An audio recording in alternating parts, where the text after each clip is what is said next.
Dawn Stead.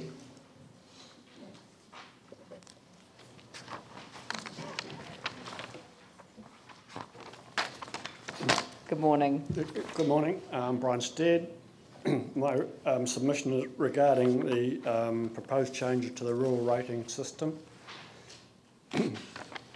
As you'll probably know, that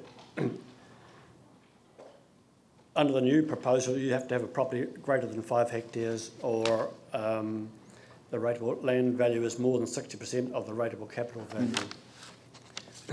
We are fruit growers at 754 Marston Road.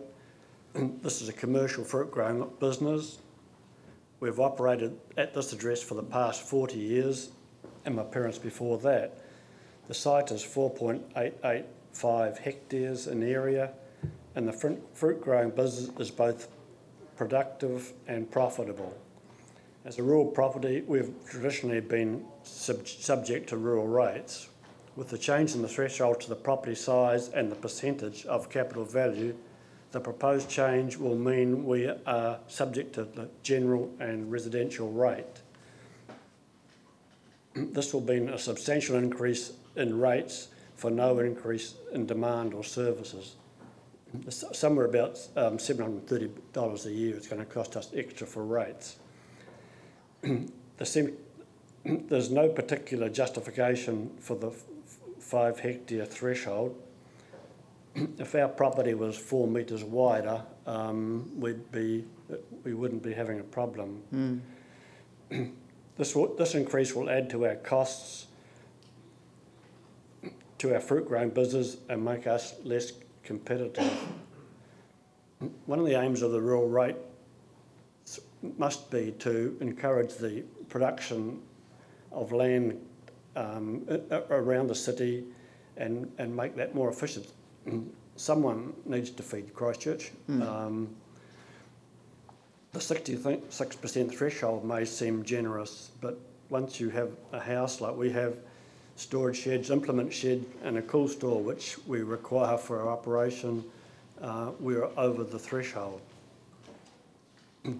So I think we should look at a reduction in the size of the thresholds to 4.5 hectares. That'll suit me, may not suit a lot, but which will continue to capture the vast bulk of the 4 hectare lifestyle blocks, which I understand seems to be the problem, while encouraging production on the larger blocks such as ours, or a rebate process similar to that of the low-income property owners, where genuine rural land users of less than 5 hectares,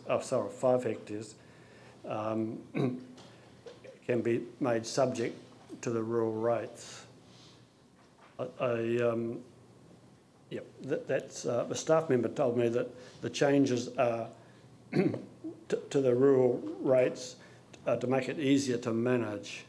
Well, that may be so, but it's going to penalise us as producers. That's my submission. Thank you. Look, there's been a lot of submissions on the subject, and you are quite right that the motivation is administrative ease.